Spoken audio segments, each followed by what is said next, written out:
So I'm Duane Stiller, and thanks. And so basically,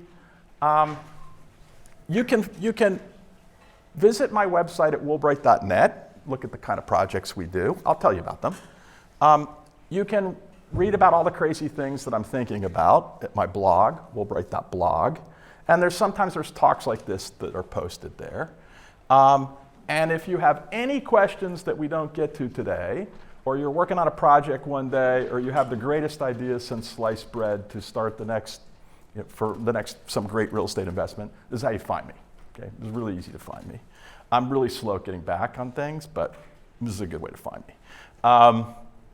And so I'm from Boca Raton, Florida, and I'm going to tell you briefly today about my company.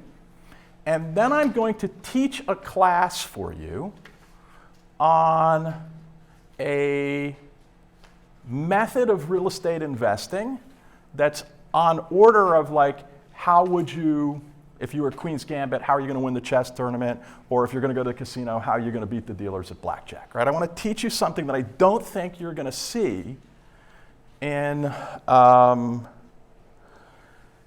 your coursework today. So when we talked before, Lily, right, you had some questions for me, like, hey, how do you get in touch with Publix, right? Did I have some novel ways to decide who I was going to get in touch with? Yeah. Or how do you pick what you're going to buy, right? And we're like, oh, I didn't think of that one, right? So I'm going to teach you all of that today, right? All the secrets that Lily was prying from me, all the secret sauce that I've spent the last 40 years building. Okay, hang on. All right, well, we're based in Florida and we only buy retail projects and we only buy them in Florida, and clearly you're seeing a theme here where these dots are. We only buy them in the major metropolitan areas. So 60% of the people live in these areas with more than 1 million people, and those are the areas we focus on. So we're the largest private, redeveloper of retail. I've done 100 projects, 13 million feet since 2000. We only look at these big markets. And this is unique. I want you guys to just pause here.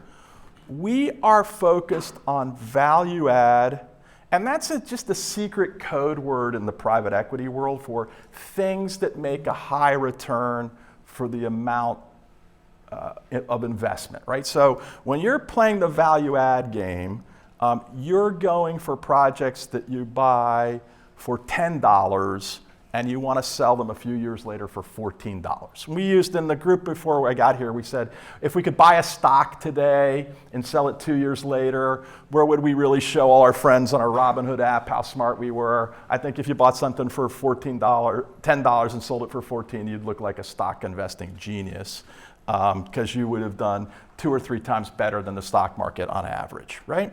Okay, now the other thing I want you to do is everybody how many people here have ever built a 10-year, Argus model or IRR model for your real estate investment? How many people been asked? Oh, Tim back here, all right. You're gonna get asked a lot of times for like, what's your 10-year model look like? I'm like, 10-year model? I don't know what the world's gonna look like in 10 years. Like, I don't even know what it looks like in 2 years. And so our strategy is buy, fix, sell, right? So someone asked me, well, what's Blackstone doing? I'm like, buy, fix, sell. What's Apollo doing? Buy, fix, sell. All of the private equity shops and many, many real estate investors are not buy and hold people. That's what a lot of your class will teach you. It's like, buy this apartment project, do this renovation, hold it for 10 years, put this kind of mortgage on, refinance it and do this. This is like hot potato, buy, fix, sell, okay? In and out in a couple of years. So it's viewing real estate less as a long-term income producing asset and more as a short-term trading asset, all right? So we're down in Boca with 60 people. And so if I look at the projects we've done since 2000, we've done 100 projects, roughly $3 billion of projects, and only 1 out of 10 of them have been build the new thing. The most of the stuff we do is make the things that are already there better. Okay? So if you look at our website, our motto is making places better. Now, we talked a little while ago before I got here about how different the world is today than when I was a student sitting in this room. In Florida, when we moved to Florida in 1971, there were 6 million people. Today there's 22 million people. And as we added, right, nearly over 15 million additional people, we had to nearly quadruple everything we had, right? So building new was really important because you needed 4 airports, not 1. You needed 4 hospitals, not 1. Okay, so building new was important, and every year there'd be 100 new shopping centers showing up. And today there's only 8. So, you know, if you saw Woolbright Development and you thought, oh my God, there's going to be a guy who's an expert on retail development, it's like, sorta. There is no more retail development.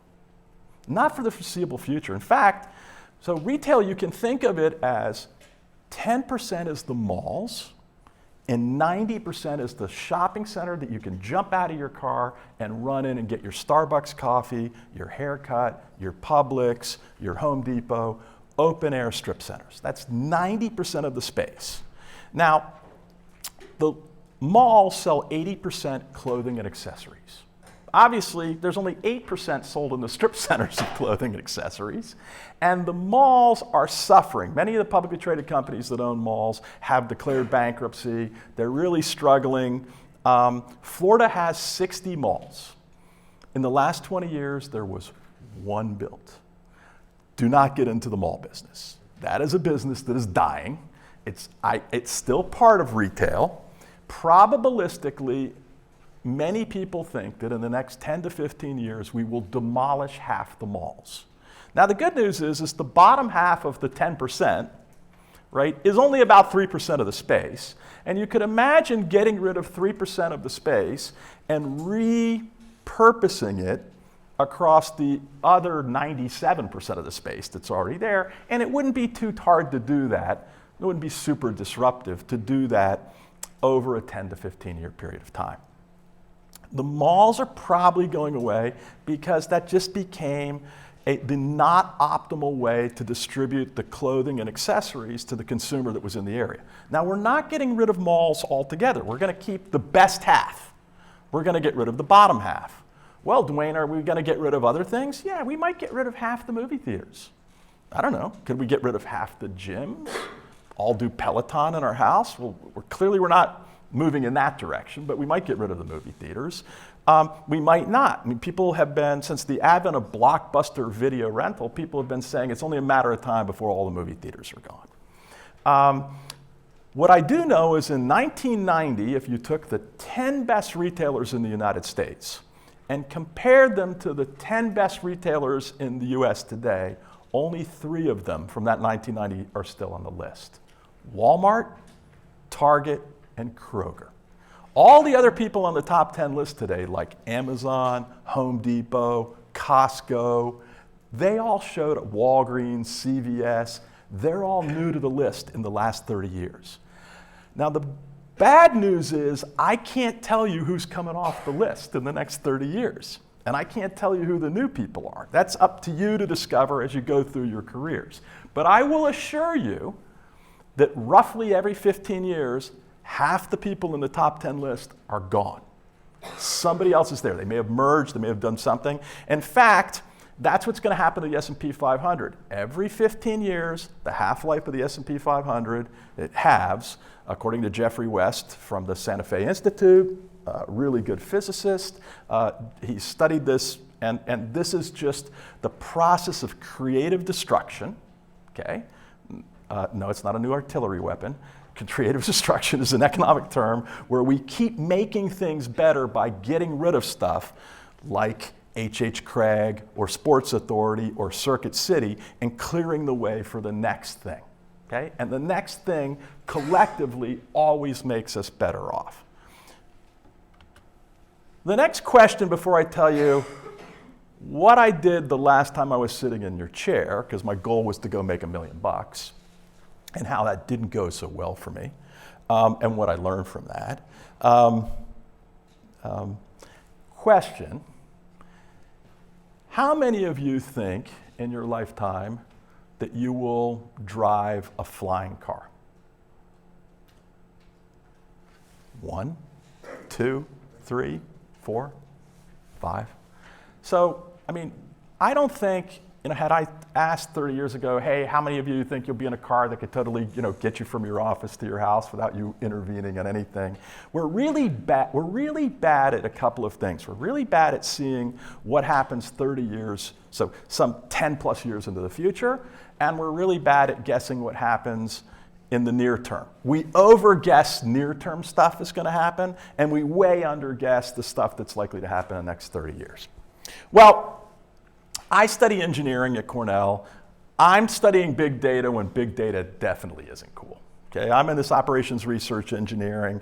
I'm doing the game theory classes. I'm trying to understand the early attempts at artificial intelligence.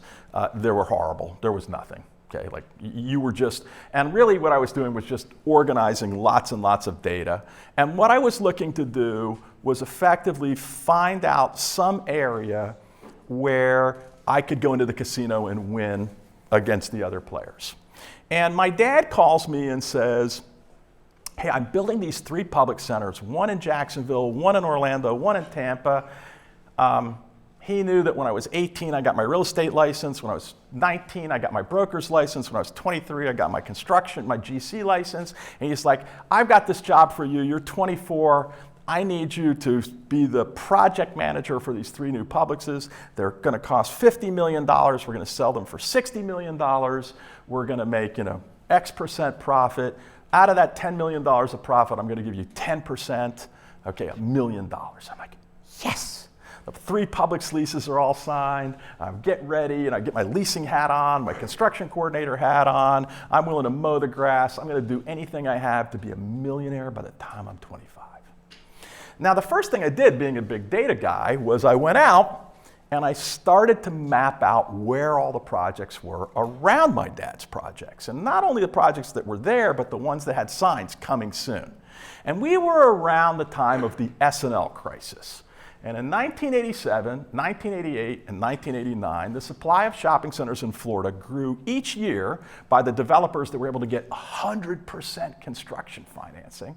They increased the supply of shopping centers by 15% a year. So after 3 years, they had increased the supply of shopping centers by almost 50%, while the population grew by 6%. What do you think happened to shopping centers? We had shopping centers coming out our ears. The occupancies collapsed. The rents collapsed. Of course, the banks went broke. Then comes in the RTC, right? And it wasn't like in the great financial crisis in 2008 driven by residential lending. This was all by commercial lending. And so I go to my dad when I've calculated that the supply is increasing 15% a year, and I tell my dad that by the time these projects open, his project is going to be worth less than it cost. And my dad takes the stack of paper that I produced, and he throws it in the trash can, and he's like, I can't believe I wasted all that money on your education. I'm like, are you going to look at my market study? He's like, I don't need a market study. I have 3 Publix leases. I'm like, okay. Now, my dad was a pretty smart guy because he was a civil engineer, and he eventually dug that out of the trash can. He's like, holy crap, you're right. Okay? And he did eventually switch from his old school thinking of not recognizing the power of data and the power of market analysis and how you could get caught in a vortex of all copying what everybody else was doing, and you guys weren't all realizing that you were doing something that was really bad and not working well. Okay? So I vowed to not repeat that mistake again, and I was going to go forward and figure out what was the strategy that you needed to play to win in the casino. And so there's going to be 5 elements to this. 1, I need to teach you how to do your homework. 2, I need you to understand this game that's part of buy, fix, and sell, and I need to teach you how to win at this game. I need you to shift from being reactive, waiting for things to come to you, and being proactive, going and finding things. I need you to master execution. Right? Be the king of process, king or queen. And finally, I need to teach you about the law of the farm, the fact that there are no shortcuts. All right, let's do our homework. You need to understand the capital markets very well. I'll talk a little bit about that. You need to understand all of the projects in whatever area you're going to do. So you're going to be multifamily, you're going to do multifamily in Orlando. You better be able to pull out a little sheet of paper and tell me about the 100 multifamily projects in Orlando and how they're all doing, okay? Because your multifamily project that you're building in Orlando with the 200 units that you want to sell for $500,000 a unit is a $100 million project. And if you've got a $100 million idea, but you don't understand what the competition's up to, nobody's going to talk to you. Okay, that's all gone, right? And then finally, if you're going to be in the retail game, someone asked me, how do you get these relationships with these tenants, right? And I think it's deeper than that, right? How do you know who the players are in the marketplace? What are they expanding? Where are they likely to go next? Where's your machine learning algorithms that tells you where the next Starbucks should be, right? These are all the tools that the people are going to have that you're going to compete against. All right. People say, what? I'm worried about my first job. I'm like, really? I mean, Andrew Carnegie was like a telegraph operator at the railroad. Rockefeller was an accountant for a fruit merchant. Like, don't worry about your first job. Doesn't matter. You can still go on and be the richest person in the rest of the world if that's your objective. Bill Gates built the Traffomatic, right? Some traffic counting thing with Paul Allen. He figured out there were some better ideas to be doing than that. But so the first thing you have to do in the real estate industry is decide where you're going to be. Because I'm going to need you to win, and you already, by virtue of being in this room, are a smart person and a hard worker. I've got to give you an edge. You need those three things in order to win, all right? So the first thing I need you to do is play the game in the right place. And generally, I like Florida for these reasons here that I've got up on the screen. And I'm telling you that you want to pick some place to build your career in where that place is growing at 2 times the average growth for the state, all of the United States. Okay, so Florida would check that box. California would probably check the box. Texas would definitely check the box. Many places in the Northwest would check the box. Clearly, many places in the Southeast would check the box, right? So I picked Florida, right? And here I'm giving you an example of just a typical way that my screen would look from my database. So here we are in Dade County. The blue projects are the existing shopping centers. The orange projects are the things that are under construction. I know where the new residential is going to be built. I know how many people are there. I can tell you where every retailer is. But I think real estate today requires your ability to access and synthesize lots of data. Okay, so that you are well informed about the market that you're going into. You can click any dot on your screen and tell me everything I need to know about that project. Now, what I want to impress upon you, I had a student one time come in, a 4.0 engineering student, and I said, how many Publixes are in Boca Raton? And the guy's like, and he goes to Google and he types in that, he comes back, it's like 15. I'm like, you're wrong. Okay, guy spends another couple days checking a bunch of other things. He comes back and he's like 16. You're wrong. And I throw him a pair of car keys. And I'm like, take the map of the ones that you think you know, drive around, tell me the answer to the question. This is known as field work. So if this is some concept that you're not grasping, oh my God, I got to get in a car. I got to drive around and look at the projects in order to understand this $100 million multifamily investment I'm trying to make, or this $100 million shopping center deal I'm trying to make. Stiller's like, I passed out before we came here a little report on all of the shopping centers that will open in Florida in 2020, 2021, 2022, 2023 in the major metropolitan areas. Now, if I was going to be building shopping centers in Florida, I'd take this little thing, I'd spend one weekend, I'd go visit every one of these projects, I'd be a genius about all the new projects being built in Florida. Now, You're going to have to meet somebody who's pretty tricky that knows where all the new ones are going, or you're going to get pretty tricky at accessing data and analyzing it, but you're going to have to do field work. Okay? It's not going to do you any good to just pull out my little book and say, yeah, I never went to see that new Walmart built in place of the Miami Zoo that included the 1,500 apartments. I never went to look at the new REI in Boca Raton and how they integrated it together with the Amazon Fresh. Okay, then you're not going to have an edge. Okay? You need an edge to beat Beth Harmon. Hang on. I think I got too close to something. Okay. Now, as you're building this your knowledge of the various markets, so let's just say, this is a map I think is from Orlando, right? But you would start to segment the areas where you're considering putting your project, or you're considering becoming the expert and having the edge. You're going to break it down into these sub-markets, right? And you can see here, I think I was telling you how much retail supply there was and which population growth there was in each sub-market. So you can see some areas of Orlando were growing by 3.8%, and other areas were growing by less than 0.5%. Don't be in the area that's growing 0.5%, right? Be in the area that's growing at 4%. Now, if there's too much supply already in that area, maybe there's an area that's growing at 3.5% that doesn't have as much supply. But again, I want you to look at these. I just don't want you to think all of Orlando is identical. You already know all of Gainesville isn't identical. Right? There's places you do your project, places you wouldn't do your project, and this applies universally throughout the thing. So we're still in the thing, let's do our homework.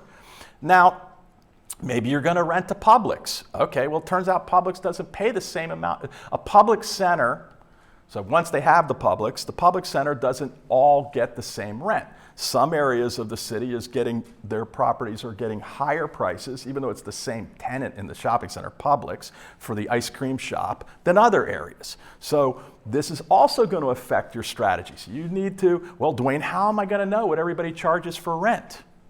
Lily, how am I going to know? What's everybody charging for rent? Field work. Field work. Yeah, I'm going to call them up. Hi, this is Duane. Dying to put my ice cream shop in. I'm curious, what would it cost me to rent an ice cream shop in your center? Okay, and we've done that every year for the last 30 years for all 900 Publixes in Florida. Okay, so I have lots of historical data, right? But I'd have to pick up the phone and call these people and so on and so forth and keep the data super organized. Now, I put this slide up because you're like, Duane, this is from 2002 to 2013. Lily asked me, how much fun did you have in 2008? And for those of you that think that the prices always go up, oh my gosh, my Robinhood stock always goes up. Oh, the value of my house always goes up. Oh, the rent on my apartment always goes up. Yeah, it does until it doesn't. Okay, let me just remind you, okay? The movie sometimes is, oh, that thing that I thought was renting for $2,700 a month, well, it's now renting for $2,300 because we just went through one giant recession, okay? So you're going to see it before the other people see it because they're going to be in denial because you're going to be using data and you're going to do field work and you're going to keep doing your homework and you're going to try to stay one step ahead of the other people you're playing the game against. I keep track, as I said, of all the new projects, how occupied everybody is, what are they all charging for rent. And today, with a CoStar subscription, now, you could easily, a few subscriptions, you could easily build out this kind of information system for just about anywhere. When I started doing this for my dad in 1987, there wasn't a frickin' internet. Okay, nobody had a website. They didn't exist. You wanted to go find out what the shopping center was renting for? There was probably some lady sitting in a leasing trailer, right, on some field somewhere. And you'd have to go ask, hey, what are you guys charging for rent? Can I have a copy of the project that you're planning to design? Okay, so it's infinitely easier. You have Google Earth. You have 3D this.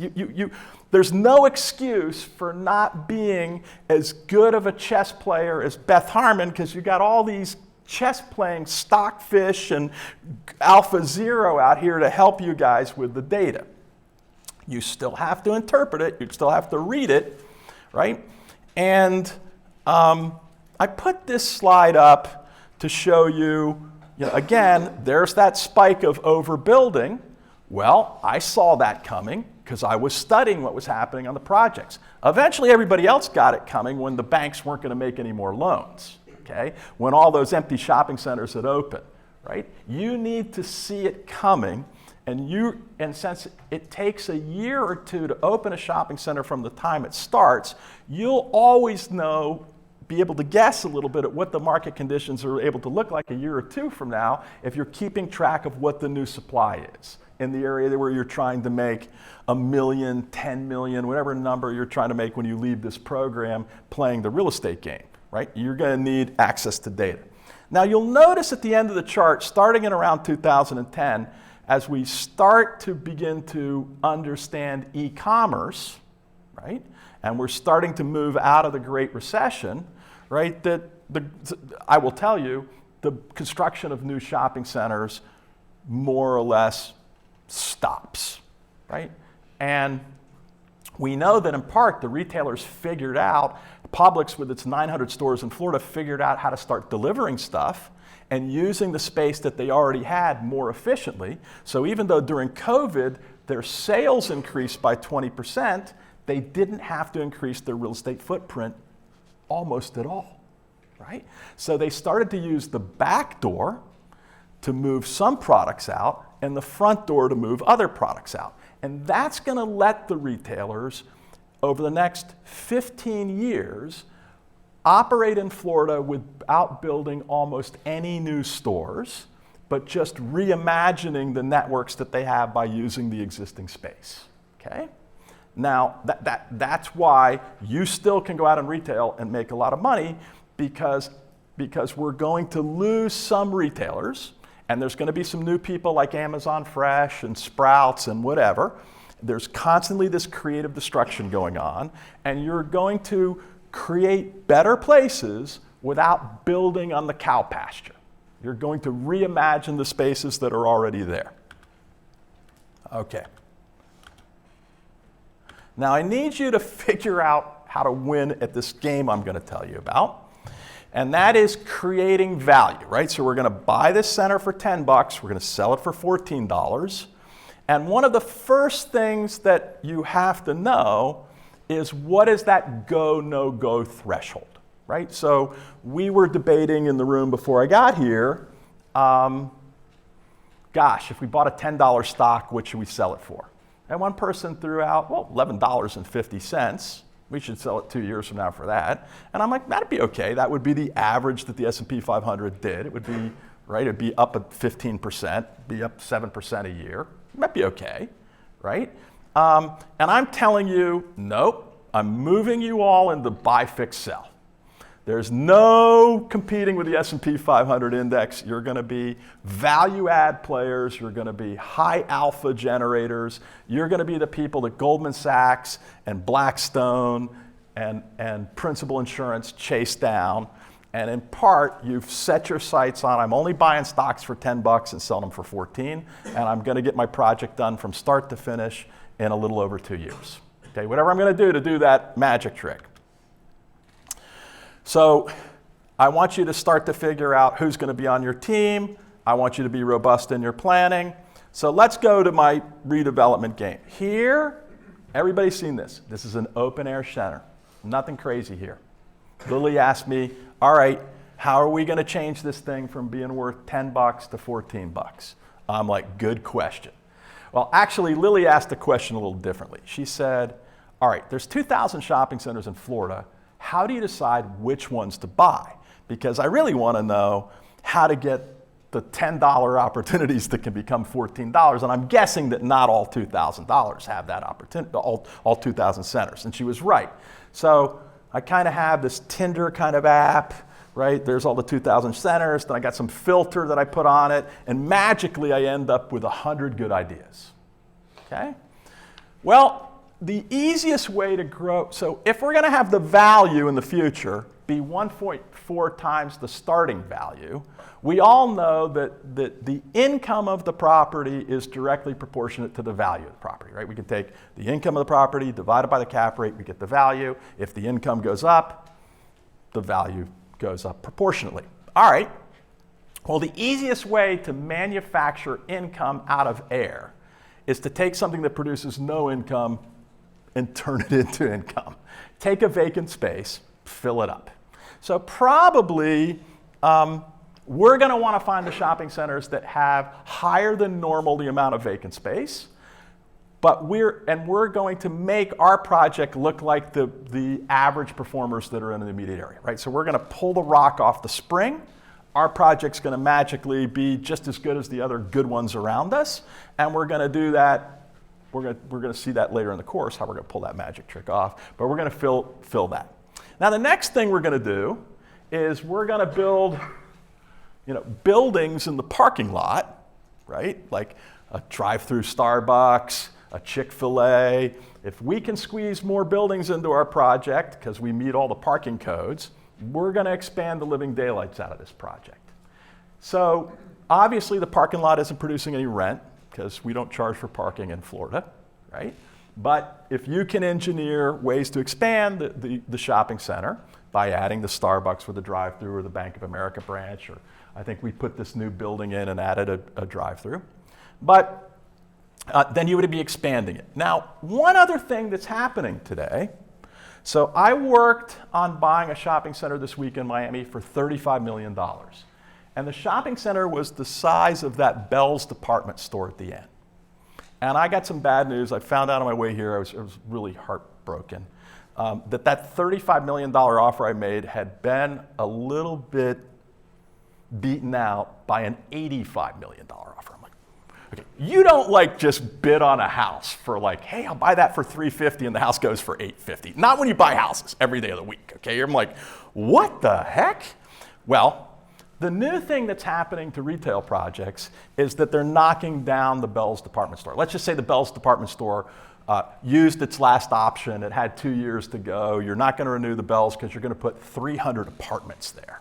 And it turns out that the value of the land having 300 apartments was $30 million. And the guy that sold you, or the person that sold you this shopping center, missed that chance to dramatically expand, right, the project by seeing the value that the other people didn't see. So the movie Sixth Sense, where the kid could see the dead people, that's what I need you to do. That's part of your edge. I need you to see all the ways you can create income that the current person isn't seeing, and that might be knocking some of it down that's already there. Now the last thing is, well, what are we going to do with all these existing tenants we have? Is there any way to increase the value, the income from them? The answer is, yeah, all of you that have had renewals on your apartments know what this movie looks like right now, right? Your lease comes up and they all come to you like, here's the new price. And we're seeing record rent growth. And it turns out that I'm looking at one project where there's no options left on the Publix lease. There's no options left to extend on the Walgreens lease. They're both paying about a third of the current market rate that they're paying for new locations. And this is on the west side of A1A in a busy part of Palm Beach County. So you're like, if I don't do this as Publix, I could just put a residential tower here, right? And so there is lots of opportunities in retail, okay, that you can unlock value by kicking out some of the tenants you have, or at least keeping the tenants you have and repositioning them at a market rent, okay? So that's all it is. Buy, fix, sell is go through the 2,000 shopping centers, find the ones with a bunch of empty space, find the ones that can be expanded, find the ones that you replace the Bell's department store and you put it in Academy of Sports at 2 or 3 times the rent because Bell's department store didn't have any time left on the lease. The current person is going to miss that. I assure you that there is plenty of opportunities for you to do buy, fix, sell all throughout the United States with retail. Duane, let me stop you for a minute. How often do existing leases keep you from adding out parcels? So that's a great question. So Professor Ling says, hey, us Publix guys in that last center, it's not easy for me to go backwards right now, but meaning with the slide thing, all right? But I'll just tell you, remember that we had a Publix center, right? And you're like, hey, you want to put that Bank of America building, doesn't Publix have the right to approve any major changes to the project?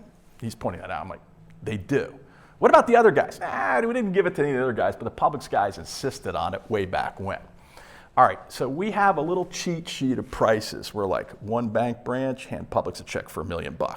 Oh, you want to do some apartments? Hand Publix a check for $2 million. Like, we have a cheat sheet, right? And so there's ways, so he correctly points out that it's possible that some of your tenants in your project, you have to seek out their approval. Nothing in this world is free. Everybody has a number. Publix really didn't care in that last project where there was a Bank of America on the corner or not. It wasn't changing Publix, especially when it meant that they got a check for $1 million and it was the equivalent of 2 years worth of rent, right? That's how this is going to work. By the way, there's a great project in Miami where I think you could put a 100-story building at $100 million of value. You've got to get the people in the condo next door to approve it. I'm like, how about if we pay their maintenance fees for the next 3 years? Like, there's something, right, that you could do, and those condo people are going to go along. Okay, so these things are going to show up. You're going to have enough of an edge, because you're already smart and hardworking, that you're going to be able to figure out, worst case is you're going to call me. Hey, Duane, got this project. I'm not going to tell you exactly where it is, because you're a sneaky bugger, but like, where is it? All right, this is sort of going to Lily's question too. Like, okay, you got those 2,000 centers.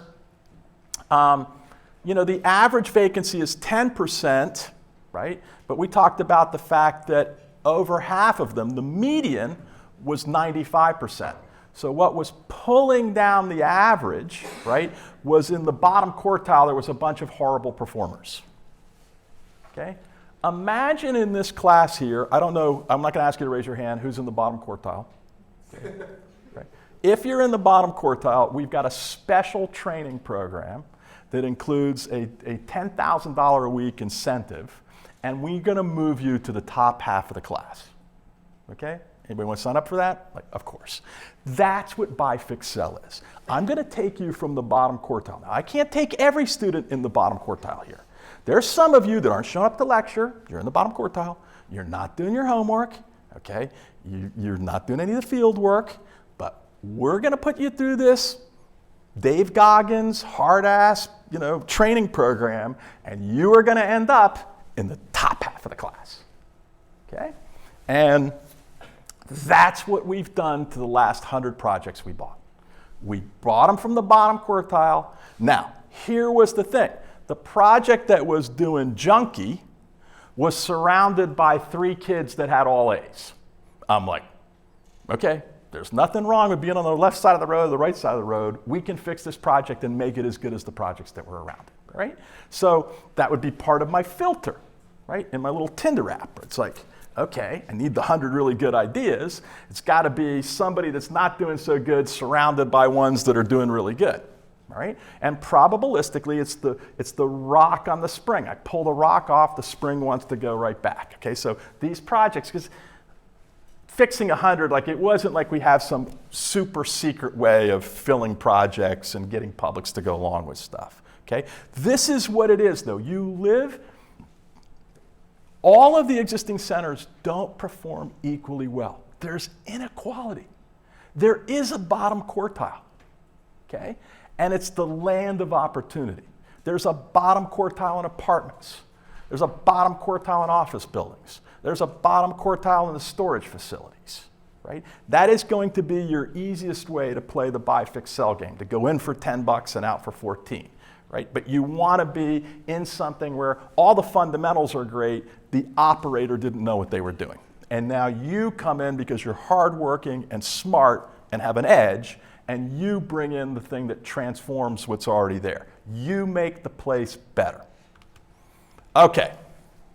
So if somebody asks me, oh, what was the first project you did? I'm like, well, it's this Beater Purina dog chow kind of center, and I just changed the paint color, put some black parking lot down, brought in a sea of trees. My dad's like, Duane, I'm going to tell you one thing. All buildings in Florida are boxes with trees around them. Don't fuck up the trees. I'm like, yeah, he was right. Like, just get the trees right. Right? I'm like, and I'm really good at landscaping. Okay, like I can fix sprinkler heads. I knew every kind of palm tree. I know every kind of mulch. And now, my wife's an architect, so she got the little styrofoam stuff on the buildings, right, and the paint color thing. This was a long time ago, right? But you sort of got the before and after, right? So I had this 80% leased center. We pay $6 million for it. I spent $2 million to fix it up, and at the end of the first year, sell for $12 million. I'm like, what a great, my buy, fix, sell idea works, right? You know, genius. Now you gotta go do it 99 more times, but, and I borrowed almost all of the money from Inland Realty. So of the $8 million, I borrowed like 7.8 million, and I put the rest on my credit cards, right? So it's like, now I was rolling the dice, right? Because I had to pay those guys back. And if this thing wasn't worth more, if I was really not good at filling all the empty space, doing the expansion. Now you could go back and look, this thing's recently sold for $50 million. You're like, you're an idiot, you sold it for 12, what were you doing? I'm like, yeah, you know. And of course I did what all good people that starting out in buy, fix, sell do. I went all in on the next two projects, right? I didn't save any of that profit. It's like, yeah, let's go all in, right? You know, if you can do one, then you go to two. When you go from two, you go to four. And you go to 4, you go to 8, right? And you're like, dude, that's pretty scary. I'm like, oh yeah, it doesn't always end well.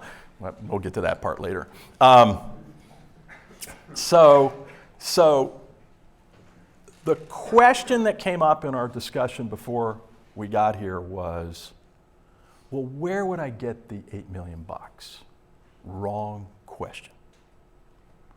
What you lack is not capital. Most of you lack a good idea. See, I found this property, I put together a business plan, and then I chased down the money once I had a good idea. And people are like, that's a really good idea. I'm happy to give you the money for that. So it turns out that people with good ideas will find the capital. Focus on finding the good ideas. Don't look at all the things that you don't have. I don't have the public's approval. I don't have the city's approval to change the paint color. By the way, those ladies drove me nuts at the city. I'd go paint half the center and be like, is this color okay? If not, I'll change it. I'll change it as many times as you don't like it until I get a color that you guys like. Okay, but good ideas. Don't limit yourself when you walk out of this room and say, gosh, buying shopping centers is just beyond the scope that I could access capital for. Nothing is beyond your scope, okay? If you don't prevent yourself from coming up with the good ideas in the first place, you'll go great places, right? So that's the challenge, okay? You're not lacking anything except a good idea. You got my email address. You got a good idea, like, email me, okay? There's plenty of other smart people that come through here. You got a good idea. You can present your good idea to them. They'll all get it. You'll find the money very easily. Now, we are not waiting for people to bring us good ideas, okay? If we wait for the broker to mail us the best good idea, it's too late. We missed, we lost, okay? You need to be proactive, right? You need to buy proactively, make the list of the 2,000, figure the 100 that you like, pick up the phone. Hey, it's Duane. Just calling to check on that shopping center that you own. Any interest in selling it? What? Come on, right? Everything is worth a phone call or an email. What's the worst they're going to tell you? No? Okay, good. I know of the 100 centers I like, 10 of them are selling this year because people keep things for an average of 10 years. I don't know which of the 100 are going to be sold, any more than if I put 100 poker chips in a bag and I had this gentleman pull out 10 of them, I don't know which 10 poker chips he's going to pull out. Good trick. Call all 100, okay? I know that 10 of them are going to get pulled out. I always start out the phone call with, heard you're going to sell your shopping center this year. You're like, how'd you do that? And it's either, it's not true, or, oh my God, like, who told you, right? Makes it easier to figure out it's like going to be one of the 10 chips pulled out of the bag. Okay, and we're going to apply the same thing to leasing. Publix isn't coming to visit. Hey, love to have a new store in your project. Starbucks, whoa. No, you're going to have to chase these people down. Okay, same thing to get your capital and to borrow that $7.8 million, like, it's all you hunting, okay? If you wait for it to show up, you need to go work at the post office, okay? Now, Hey, Duane, there's all these public centers out there. Which one should we get? Well, run the filter. Those, right? Because you have all the other data. Okay, now let's start calling those, right? And now, I'll tell you, like, I get down to people, it's like, I look at your Facebook page. I look at your LinkedIn stuff, right? I look at the pictures of Google Earth to see when that yacht in the back of your house actually didn't show up anymore, right? Like, I'll look at the cars in front of your thing. Like, I want to know, what did you pay for that house? When did you buy it? When did you buy this shopping center? What did you pay for it? I'm going to get you on the phone. I want to be like, I mean, I'm only making 5 phone calls to buy the Publixes in Broward County, right? So I need to do my homework, right? And then I'm going to be, I need to go to the prom. I don't want to be like, I want to give good phone on buying. Now let's go to this other question. Someone said, well, how are you going to, build these relationships with Publix? How are you going to build these relationships with Costco and Target? Okay, I'm going to tell you, leasing breaks down into 2 areas. People with more than 15 stores, people with less than 15 stores. Well, that's pretty simplistic. I call the people with more than 15 stores nationals. I don't know. They could be a regional. I don't care. So only 500 of them in Florida, and there's actually only 100 of people with more than 15 locations that operate spaces over 10,000 feet. Everybody in this room can keep track of 100 things. It looks to be like, give or take 50 people in this room, 50 or 60 people. You could keep track of the 100 people that use more than 10,000 feet of space. Now, Publix has 900 stores, but Whole Foods only has 30. Costco only has 30. On average, these nationals have 100 stores each. So for me to keep track of these 100 folks that operate these bigger platforms like Walmart and Lowe's and Home Depot, I've got to monitor 11,000 locations. I want to know every time they open a new one, every time they close one, and I want to have machine learning like algorithms tell me, where does the next Lowe's home improvement store go? Where does the next Home Depot go? And I'll show you that in a minute. So here's my map on the one side of where the Lowe's home improvement stores are in Southeast Florida. And here's my map of where the Home Depots are. Clearly, Home Depot is winning the game, right? They have outmaneuvered the Lowe's folks. And when I combine the 2 maps, right, you can start to see that for the most part, Lowe's and Home Depot just mirrored each other, right? And it's clear up on the top in Delray Beach and even in East Boca, you could really hit the cover off the ball if you're Lowe's by getting a store in that location, right? So when you have the data, and then you begin, so I wrote algorithms. Notice that where I think the customers from the Lowe's, because there are less Lowe's, so how far away the Lowe's store pulls its customers from, is different than the Home Depot, because there's more Home Depots, and I'm like, there's not so much overlap. I'm like, this Home Depot gets its customers from this area, this other Home Depot gets its customers from another. So I did some little creative mathy stuff there so that each retailer has a different radius. And when I look at them on my little, my chessboard on the ceiling like Beth Harmon had, right? I'm like, okay, yeah, here's the answer of who goes here. Now I can quickly go through all 100 players, right? Because I just lost my Bell's department store and who's my 100 good ideas to go there. I only have 100 options, right? And I could decide fairly quickly, or I could write some good machine learning language and algorithms and have them suggest things. I like looking at the circles because that's just, and you can see that I can turn off and on a whole bunch of stuff, right? I'm going to look at home improvement first, then I'm going to go to grocery stores and so on and so forth, right? Okay, so it's going to be pretty easy to go to the Lowe's real estate expert with a good idea because you've got your homework done and they will respond to good ideas even though they don't know you very well. They'll be like, wow, that's a great site that you have in East Boca or in Delray. Happy to do a deal with you guys. Okay? Now. Okay.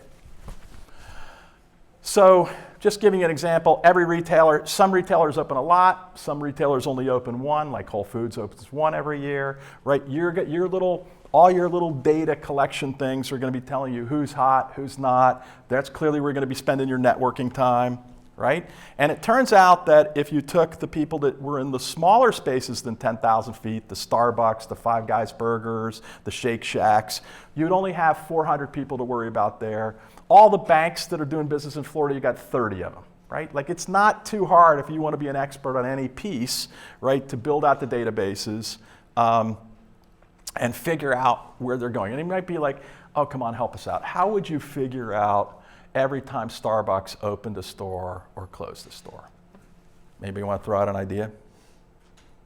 How about if you go to the Starbucks website every night, scrape all the stores they have on the website, compare it to what you scraped the night before, see if there's a new store, see if one's missing, like, check, okay? That's all you'd have to do. Now, I couldn't do that 25 years ago, right? Without the internet, so much of this data I couldn't get, right? You can even get from cell providers how good the sales are at the various Starbucks by using something called footfall, right? So it's a proxy for sales. It's not correct to the decile, meaning it's not going to tell you the store in the top 10%, but it's directionally correct, meaning that the ones that seem to be indicated in the top quartile are probabilistically performing in the top quartile. So they're, or certainly the ones that you think are in the top half are probabilistically the ones in the top half. All right, so, so what about the people that have less than 15 stores? Oh, bad news. You want to fill your project, probably half the leases that you're going to do as you're on your track to go make your $10 million of profit are going to come from people that have less than 15 stores. And unfortunately, the best way to interact with them isn't an email. It's not a text. In fact, the best way is to go up to them and talk to them about moving into your project, all right? And I built an app, so you work at Woolbright, I know exactly how many people you talk to. I know, and you took a picture of their business card, I know everything, and I will link you to their Facebook page and everything else. And I just know that for every 100 people you talk to, one of those people is going to move into your project and do a new deal with you. And so if you need 5 deals from these smaller businesses, if you'll go out and talk to 500 people, you will find the 5 deals, and we will pay you some huge bonus for filling up the project, right? But you'd be shocked how many leasing agents don't deliver any positive absorption in their projects. Over 60% of the leasing agents. I track every year how every leasing agent performs. It's just like how every LeBron James is doing, right? Every NBA player. I only want to draft the people that are in the top 10%. Okay. What my mom always told me, I'm like, how do you pick these great stockbrokers? I'm like, I have them bring in their tax returns. How are they performed for the last 3 years? That's how I'm picking them to be on my team. I'm like, well, that's interesting. And so I look at how you did in the last 3 years of leasing space. And I know all the projects you've been assigned, because I just look at the sign on the windows of every shopping center. And only 10% of the leasing agents perform superbly well. Your job when you leave here is going to be to find that 10%, recruit them to come and work for you, or become a part of that 10%, or build a learning culture within your platform where you can help people go from being an average person and catapult them up to being in that 10%. You're going to leverage a big technology department, though, to help these people outperform, because if they're visiting 500 businesses and you give them another project, they won't remember the 500 people, but if you have the right technology tool, they'll remember, oh yeah, I talked about this last time, I talked about that. And so, unfortunately, there aren't great tools out there. A lot of you, when you create your own companies or go to work somewhere, are going to have to be a part of the design process to create those tools. We've created tons of tools. Okay, so we've talked about how we were going to be proactive buying. We're going to go figure out where everyone is, how they're all doing. We're going to field visit them all. We're going to research all the owners. We talked about how to be proactive on leasing, whether you had more than 15 locations or less than 15 locations.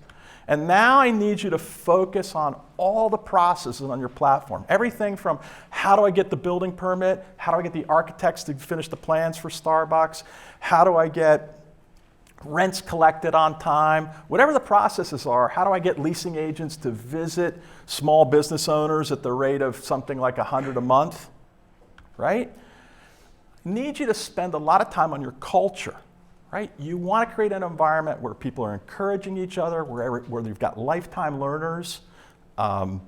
where people are coming up with ways to make these technology tools, and there's lots of lunch and learn sessions and talk about how to do this. And then I want you to pick a very simple theme.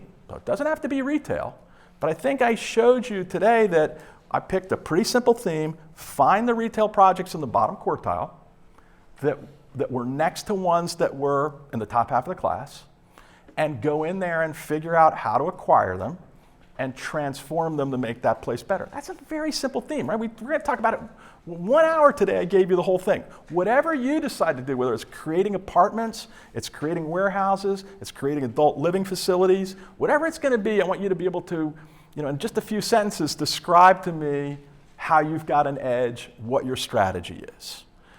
You've got to have the right team. I've got 60 people. So many of these people I've worked with for 10, 20, 30 years.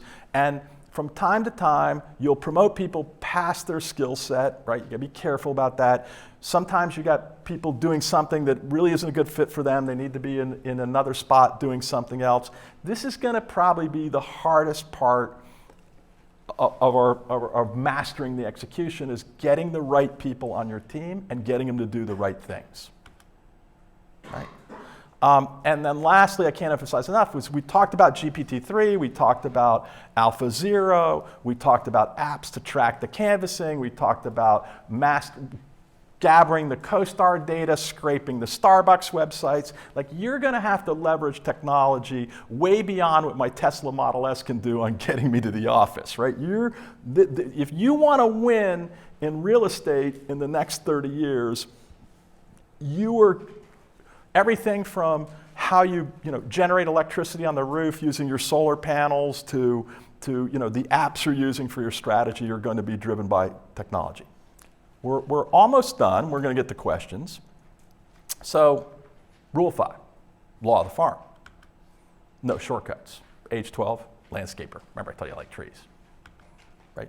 17, surveyor. That's the best construction job I could get, because you're like basically hammering in stakes. You're not like a roofer getting your skin burned off you or whatever. Right? 18, my license. 19, I had my 1 year of experience. I'm still in college, but they're like, they don't check. Construction manager, I'm like, great, right?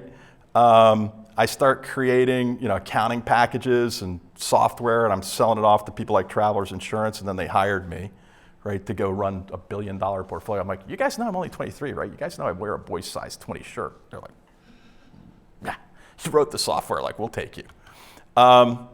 And then I worked at 25, right, to build the 3 Publixes, which was a complete disaster, right? Like 2-3 years, goose egg. I quit my cushy job in New York, right? Like, moved off of Sutton Place, like, but that's the understanding how to drive the car really fast in the straightaway does nothing for you. I need you guys to drive through the curves during the hurricane and come through unscathed, right? And it's these kind of challenges, like you go to start 3 things and you get a goose egg, which is where you get your skills to driving in the curves during the storm, right?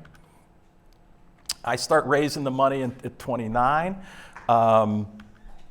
with good ideas and books. Constantly, here's my good idea, could you put money into this? Here's my good idea, could you put money into that, right?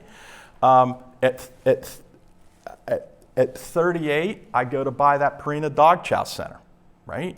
With 1 center, right? And then I turn it into 100 projects in the following 20 years, right? So I'm always learning. I've read 3,000 books since I've graduated. They can all sit in my little library at home.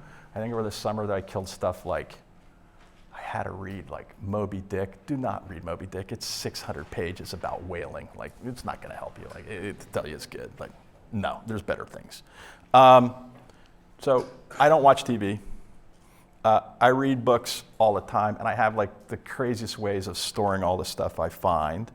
I constantly study the entrepreneurs, the leaders, the thinkers. But again, I'm talking to you guys about, hey, here's this new machine learning thing. Here's some, what's going on with the flying cars? Like, not to say that, right? I watch lots of lectures from the guys and women that I think are the smartest, right? And I would tell you that I had some, these were my 4 favorite books, but like I'm happy you can email me. I'll give you like all kinds of book lists for all kinds of strategies that you might use. The first book is called How to Read a Book. I told Paul Allen once, who wrote a book, started Microsoft, I'm like, hey, that's my favorite book at one of the TED conferences. And How to Read a Book teaches you a methodology for assuming that every author is really the best teacher you could possibly have, and to connect with the author and to take from them their arguments that they're trying to convey to you in their book, right? I liked Seth Covey's 7 Habits. I thought it taught me really good time management skills. I like The Instant Millionaire because, as I told you guys, your head is going to work against you, right? You're going to tell you, oh, don't do this project because I don't have the money. No, Duane's telling me, to create goals and to not prevent myself from having these ambitious goals because I don't believe I'm missing some piece of it, right? Don't let your head defeat you. And when you're running your company, though, somebody asked me how we made it through, 2009. I'm like, perhaps Machiavelli the Prince. Machiavelli is telling he's telling the Medicis like how they're going to run Florence. But basically, Machiavelli is telling you how to control your kingdom in the light of all the crap that happens in the world, and there's nothing we can do about it. The world is a crappy place sometimes, right? So when there's peace, Machiavelli is telling the princes to be prepared for the times when there will not be peace, right? So I will tell you that, even if all your projects are going great, you'll still be out there preparing for the bad times, and hopefully they never come, but you'll be healthy, fit, well slept. You'll have, lots of good regiments so that when those bad times do come, you're more set, right? And then I'm a huge believer in write down the goals, right? I said I'm going to have 100 shopping centers by X, or I'm going to buy 2 shopping centers by Y. 97% of people that achieve their goals have shown that they've represented it, that they had previously written it down.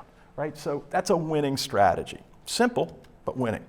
So retail has changed a lot.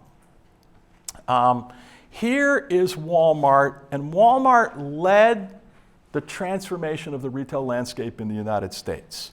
Up to 5,000 locations today, the biggest retailer in the United States, but you can see it's an S-curve. Everything is an S-curve. It's flattened out. They're not really growing that much anymore. Right?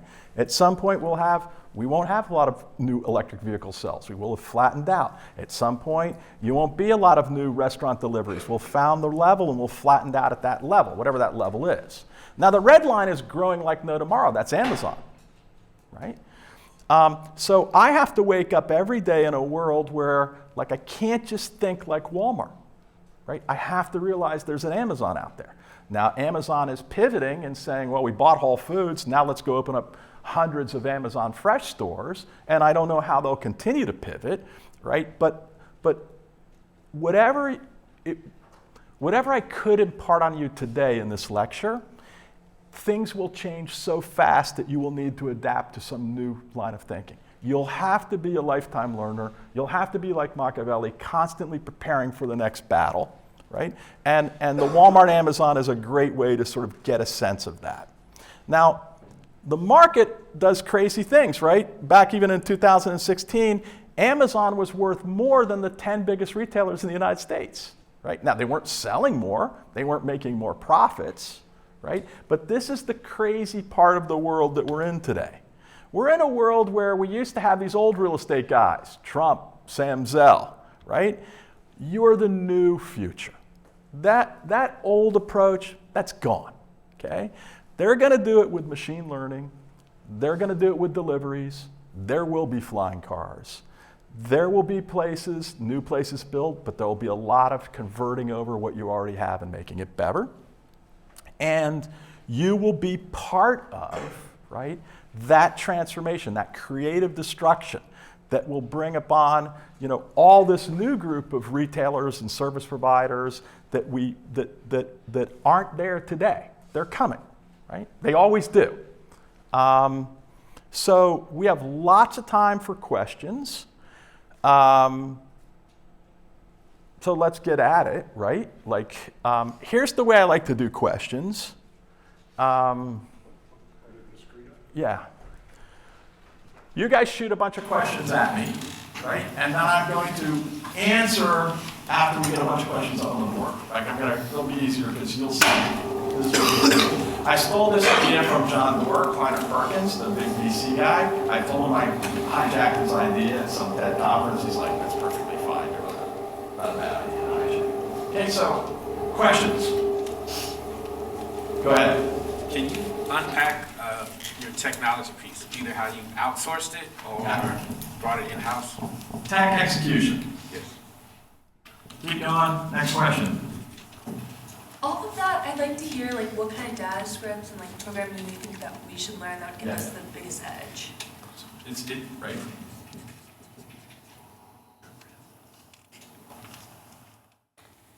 Next. I'm sorry.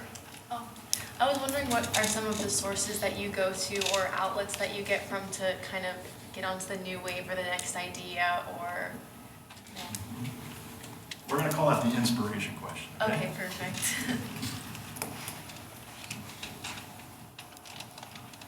That's a great question. I have a question. Go ahead. I'll call it the how do you manage to buy low question. I'll explain what it means. How do you buy low? It's a question I often ask. Yeah. Let's start with the buy low question for a second. Let me color that just a Go little ahead. bit, right? So your strategy is you're able to find these projects in the bottom quartile, right? You buy them and you bring them up to the top quartile. The question I always ask professionals is, okay, if you're buying off-market deals, maybe the seller doesn't realize that that project can be turned or taken from the bottom quartile into the top quartile. But it's a competitive market out there, right? There are other people like you, maybe not as good as you, but people like you that recognize that potential value, right? So what always intrigues me is that how come that the prices that you pay don't reflect, if not in whole, at least in part, that potential? Yeah. So I think that's a part of your secret sauce that you it is didn't spend a lot of time It is a on. part. So does everybody? So there's this concept of seeing the value that others don't see. You can imagine for a minute. You can imagine Magnus Carlsen playing chess. He's the world's greatest chess player right now, and like he can play 15 games and just destroy us all. Like literally, probably with a blindfold like some of the time. Like, the guy's just great. How does he see those moves when the other people don't see the moves, right? And the Boaz sisters, I saw them on a Lex Friedman podcast recently. These are the two like sharpest wit sister master chess players. They're like, yeah, based on Magnus Carlsen's chess reading, we would lose 97% of the games that we ever played against that guy. Oh my, that's unbelievable. And they're not just a few points apart, right? So how does this performance thing happen? And Professor Link brings up another interesting question, which is, wouldn't it be great if you just get the people when you call them up to agree to like sell it to you? Because from a game theoretical standpoint, what I try to do is, Lily, that's a great pen. You get an amazing pen there. You interested in selling that pen? All right, so the thing I've got to do is figure out the lowest price Lily is willing to take to part with her pen. Right? When I'm negotiating purchase, I don't have other people competing against me, right? Versus when we're going to do an auction, right, where the four of you guys, I've got a property for sale, and you're all going to submit your offer. Now you're all trying to figure out what is the lowest price you need to pay to beat the other people that you're competing against, right? Okay. So we end up in different game theoretical standpoints. Now, I have some bad news for you, and that is, if your investment thesis is to be the person that always pays the least, right, you're going to lose. Okay? So what happens is, we're getting into definitely secret sauce. I hate this.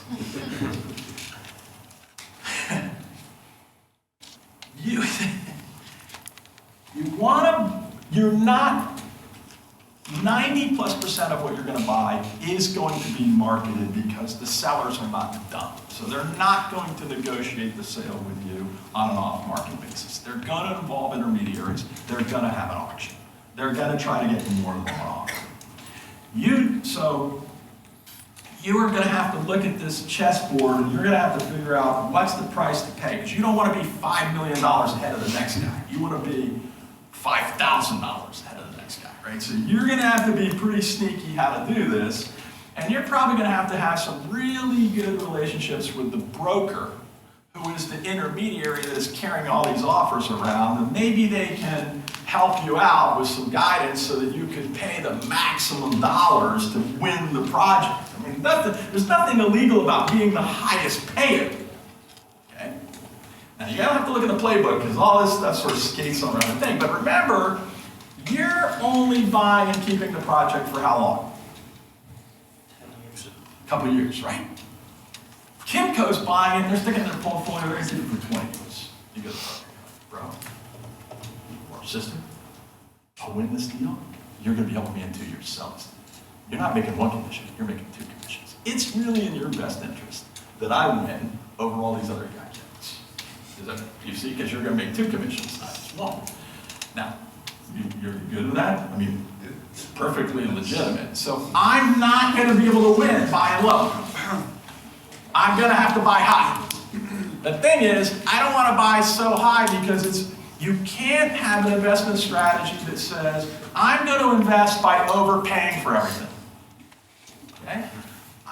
No. I'm going to invest by buying things at the optimal entry level, right?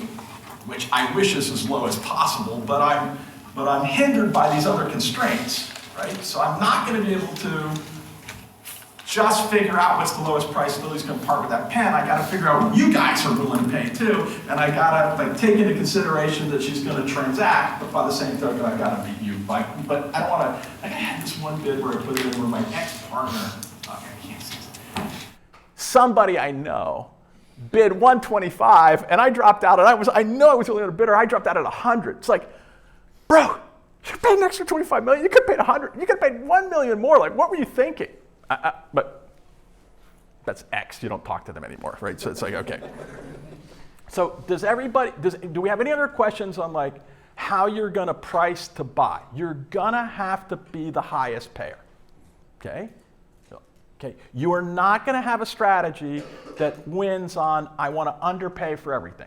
Now, you also can't have a strategy that says, I'm going to overpay for everything.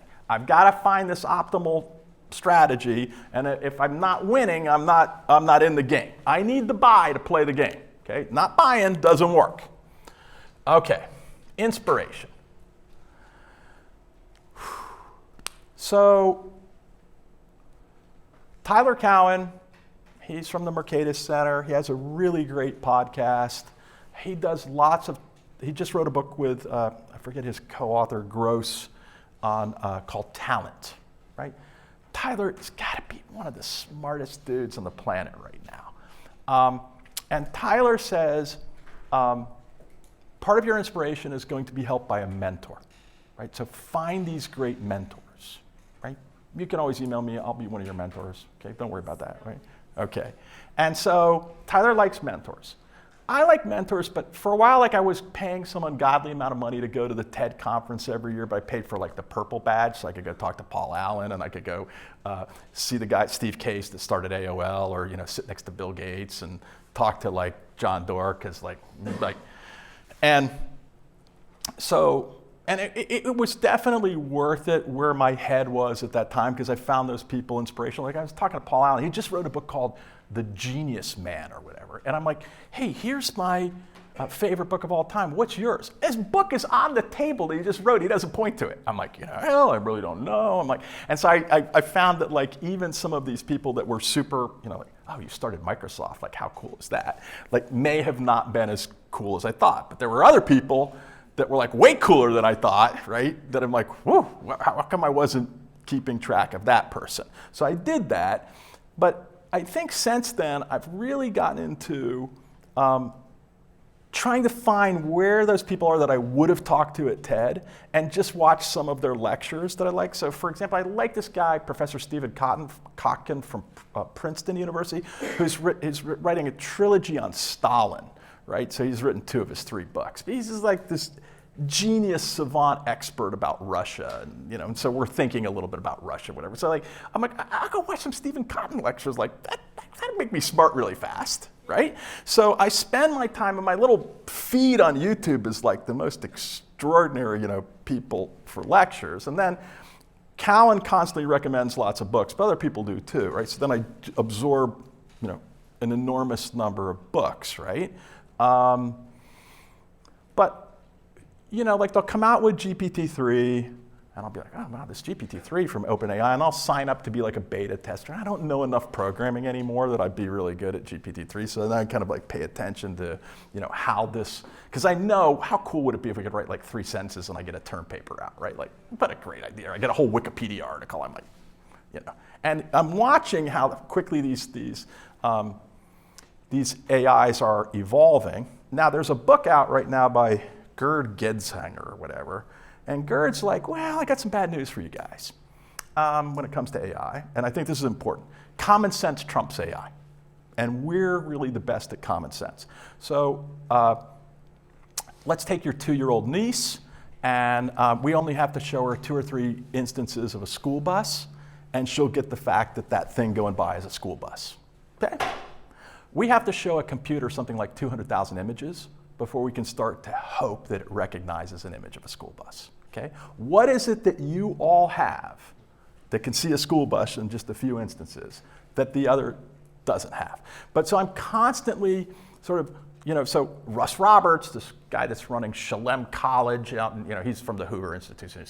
But he interviewed Gerd, and like Gerd, I like read some of his books because he's like an OR kind of dude, and I'm like, but how brilliant, like, so I get it, like I get one good idea, right, from maybe every 10 books, right? But I'm like, oh yeah, So that I had this friend, he was like, he wanted to start this huge fund to do, let's use machine learning to buy apartments in Australia, or whatever the crazy thing. He's like a really smart guy. I'm like, and then I heard Gerd's thing about common sense, right? I'm going back to thinking of, well, if I look at the 2,000 shopping centers, I could use some filter, but I could also apply a lot of common sense, get in the car, drive around, be part of the filter, right? As opposed to just let the machine learning do it, right? So, and stumbling to Gerd's book, right, really refocused my thinking on that concept. Make sense? So, yeah, and I don't know. Will McCaskill just read an article for Foreign Affairs magazine. Will's like the big, whatever the movement is about giving away money, volunteering, whatever, the effective altruism, right? Anyway, I read all kinds of stuff, right, for my inspiration, right? Because you guys want to change the world, right? So reading Will McCaskill, he's like the expert on changing the world, theoretically. Okay, answered inspiration. Okay, so the technology, so here's what's going to happen. I got banned from programming by Santiago Espura. Hope you're listening, Santi. He was like a Tuck grad, MBA, and like he's like, we are not effectively utilizing your talent if you're going to go write code. And literally lock yourself in the room for a few days. We don't see you. Like writing code is not a really good use of your time. Okay, so I can't answer what's the best stuff to use right now because I'm so out of it, right?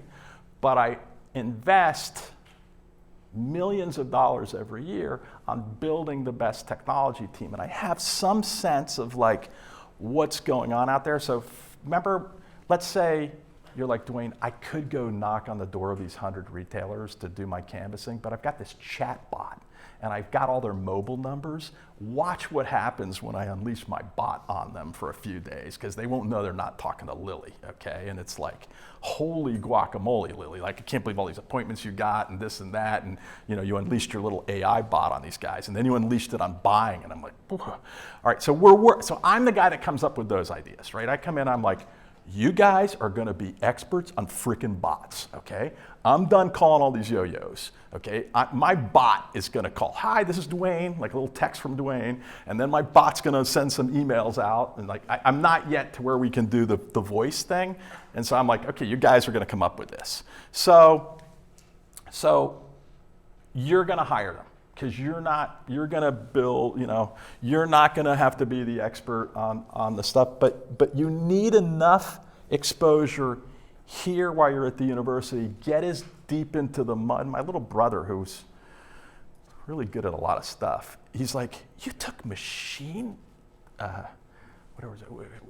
language programming. This was back when it was just the ancient. I'm like, yeah, I needed to understand how the processor was working inside the machine, and like those little ones and zeros, like I just had to have some basic understanding, and then later on maybe I'd understand how to apply it to the other stuff. But so you have to, at some point, you might be that expert programmer, and I don't have the right things for you, but you can send me a note and I will find out what all the guys on my team are using these days, because it's constantly changing. And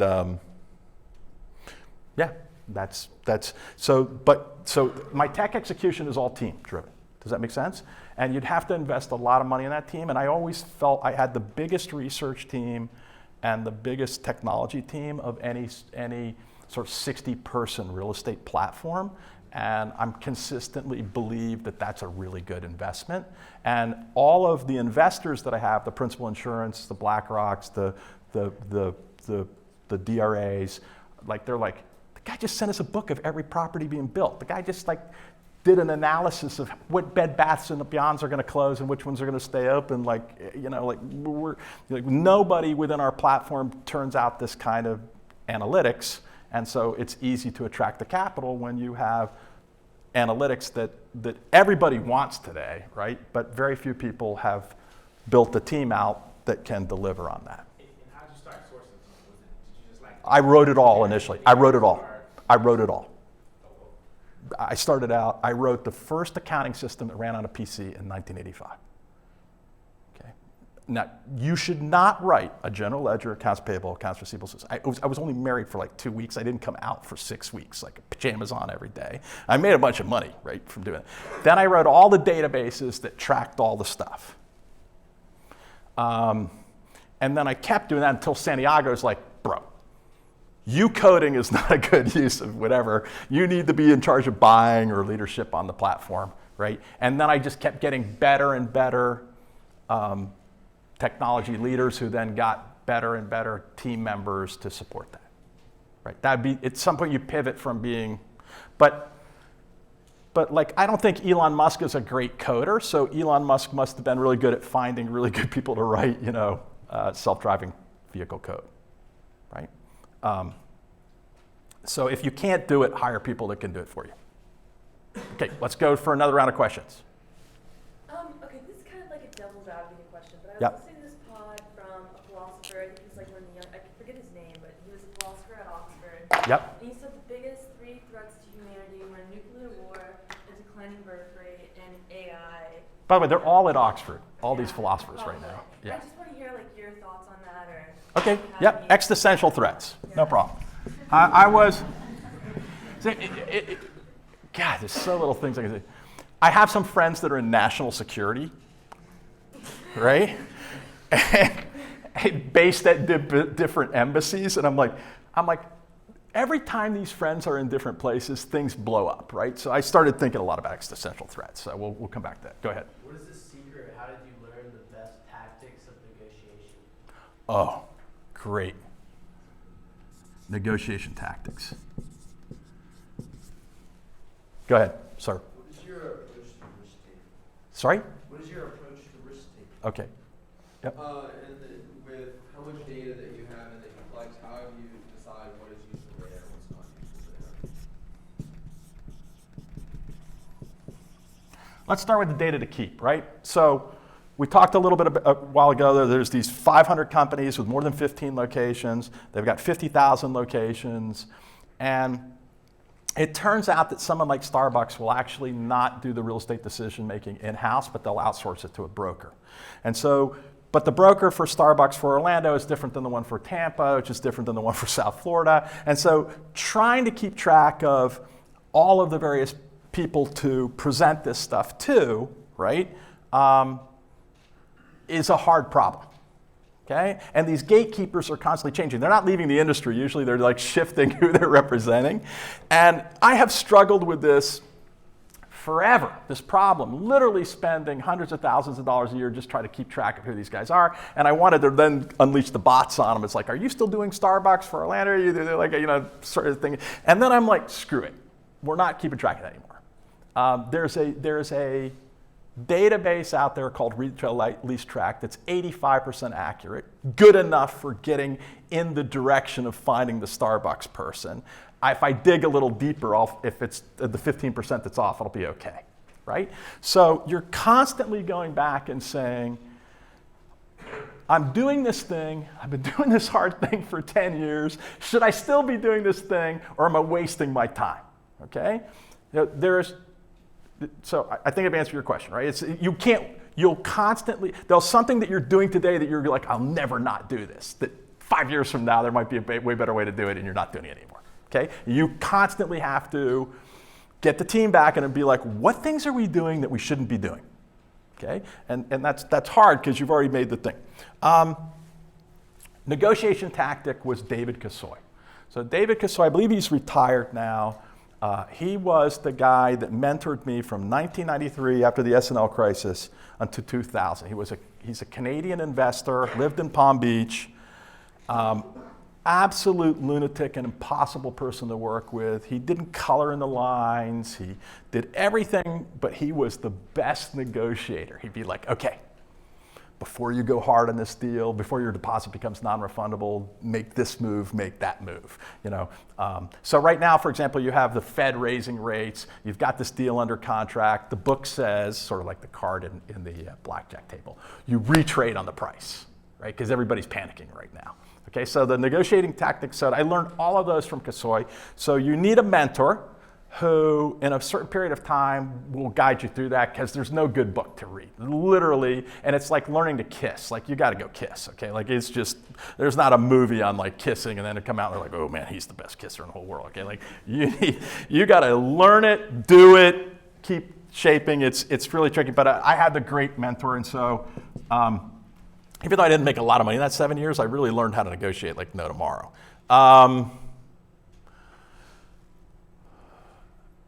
Remind me, what was the excellence question? Was it excellence or excelling? Existential crisis. Existential crisis, yeah, because I can't spell, by the way. So I was really worried about wars at the beginning of the year, right? And particularly I was worried about nuclear wars, right? And especially when you have a friend that's like, we're at the highest risk we've ever been at for a nuclear war, who's a really smart guy. You're like, God, I hate to hear that, especially when that friend doesn't really work for a normal part of the government. If those guys are saying that, it's like, what am I missing? So I go and get all the books, all the experts on like, because there's a thought from Steven Pinker, Better Angels of Our Time, that over time we're becoming less and less belligerent. In other words, we're just as a society, we're maturing, we're going on. And there are other people that are like, no, war is in our DNA. It's just a nature. I have this lady who's a Buddhist Thai massage therapist. She's like, how do you expect when husbands and wives fight, we're never gonna reach enlightenment, we're never gonna get along, right? I love these Buddhists, right? So it's like, okay. So I'm now in the thing of wars are inevitable. We're not getting rid of them forever. We're gonna live in a world where they're gonna come. But I'm no longer, had a bunch of existential crisis. It was weird that you asked that question because it was like, I was starting at the beginning of the year, I'm like, holy guacamole. Like, there were all these moving pieces that I'm like, maybe I need to move to Ushuaia in the south of Argentina where there can't be any nuclear fallout and I just get along with the penguins, right? But I think those are good things to think about. My friends, my wisest friends from Canada and later that soldier guy said, well, but you have to think of nuclear war in this way. if we had one, it wouldn't be a world you wanted to live in anymore, after all. And you're not obsessing about whether you're going to live or die right now. You are going to die at some point. And so they all wanted me to move away from that focus on existential crisis because there was little I could do about them in the long run, and to focus on the things that I could change and how I could make the world better, right? What about the AI portion? Like AI. So could the AI, so that's back to sort of Gerd Gensinger or whatever. I'm so messing up your name, Gerd. But the computers are, right now, our machine learning is only really just giant regression analysis. It's very complicated. We're not really sure how the pattern is being distilled out through AlphaZero playing a million games, but it's basically using things like regression, right? And so those things aren't now, I guess you could say, well, could there be an original thought out of all this model? And that's why they learned, some of the chess players study what those programs would do, because it gives them insights to things they would have never have thought of. So I'm not worried about it just yet, because I just don't seem to think the computers are far enough along. But I could see how, under a Moore's law, where we keep doubling things every 18 months, like there's reason to think that it could get scarier. And hopefully, I'm just optimistic we find a solution to it. In the same way for things like climate change. I'm in the camp that that's real, but that if the Dutch could figure out how to prevent their country from being submerged, we should be able to evolve and come up with similar types of strategies. How do I strategize for risk?